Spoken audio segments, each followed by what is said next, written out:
ไปเอาขึ้นไปเบื้องข้างต่อไปครับผมครับผมหลังจากห้างไหนมาแล้วครับผมหลังจากข้างนู่นครับผมโอ้หลังจากห้างหุ่นจังน้อยห้างหนึ่งคือโอ้ปู่ครับ2-3 เมตรข้างโอ้3 เมตรแต่ว่าห้างนี่ตามห้างนี่ประมาณ2 เมตรนะประมาณนั้นสาเหตุเป็นนั่นคือชูนะครับเนื้อดินไหนนี่งูดีๆตัวนี้คือการงูเด็กสุดยอดขนาดนะแบบนี้โอ้ห้างไก่บ่ครับท่านน่ะแมนโอ้ยมันแมนบ่ครับแมนบ่ห้างไก่บ่ครับน่ะห้างไกลครับผมโอ้มันแมนดีห้างไก่เนาะนี่6 ฟองโอ้ไกลเลยไม่ค่อยใหญ่ไปไหนมีตัวเมียตัวผู้ไหมมีโอ้ยังไงเนี่ยเอา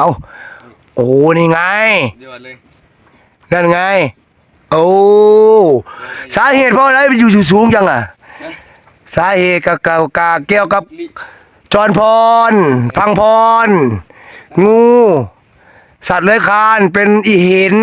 หรือสุนัขตัวเองมันก็เลยต้องมาอยู่ตรงนี้นะคิดว่าอาจจะเป็นไข่แม่เนี่ยไข่สั้นๆเนาะไข่โน่นนี่ใหญ่มากเลยแมนโอ้ยแม่ดิใครตัวนี้งามแห้งใครตัวแม่ครับแม่บักใหญ่เลย